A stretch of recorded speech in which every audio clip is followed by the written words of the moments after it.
For quite some time now we have been hearing about Fidelity FX Super Resolution, and now it seems that the feature is finally ready to be released on the Xbox Series consoles. Now for those who might not know, Fidelity FX is an upscaling technology from AMD that works to serve as an alternative for Nvidia's DLSS solution. Now for those who might not know, Fidelity FX is an upscaling technology from AMD that works to serve as an alternative for Nvidia's DLSS solution. In simple terms, upscaling works via AI-driven technology that essentially redraws the pixels on screen to generate higher resolutions. As an example, a game running at 1080p can utilize upscaling so that resolution is comparable to 1440p, doing so in a way that makes it seem as though it is running at a resolution natively. The idea behind this is to increase visual quality through software, whereby not creating more work for the graphics card. Today, Xbox stated that AMD will be dropping the feature exclusively with PC and bringing it over to the Xbox consoles. They also state that they received the testing kits and are working on integrating it with the consoles. Fidelity FX coming to Xbox marks the first time that FSR will be operating outside a PC setting. However, it is still unclear exactly what effects all of this will have with consoles and how much of a difference it actually will make. Chances are that right now we will not be seeing much of a difference, since the series consoles is still more than powerful enough to make any game run at least 60 frames and 1080p. But as games get more demanding,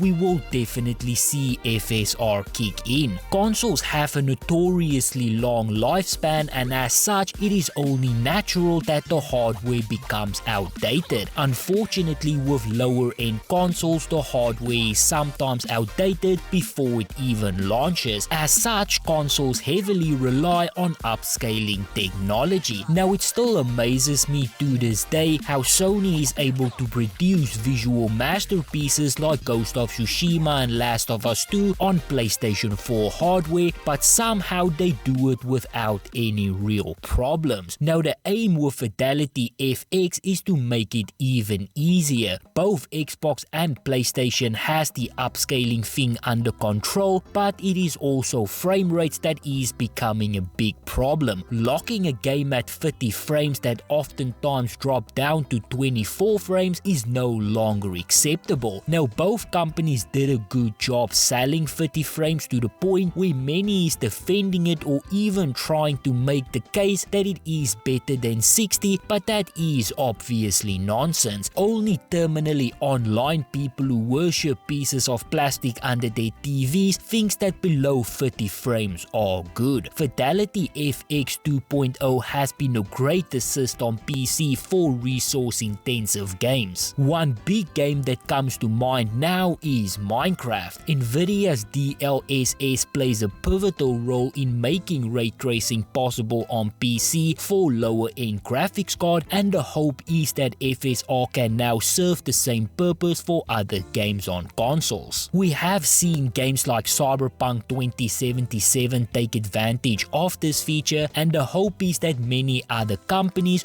will be doing the same. Now the feature is not perfect as per Tom's hardware. The biggest hurdle will be in the developer integration of FSR 2.0, which could be quite problematic for many titles. FSR 2.0 more advanced temporal solution requires additional data that might not be included in the game engine, including depth buffers, motion vectors and color buffers. This additional data can take much longer to implement than FSR 2.0 itself, which will extend the development time of FSR 2.0 implementation. Now honestly, I'm not too sure what all of that means, but it does sound like developers have their work cut out for them. Now be that as it may, this feature will prove to be very valuable as the life cycle of the current generation consoles continue to move along.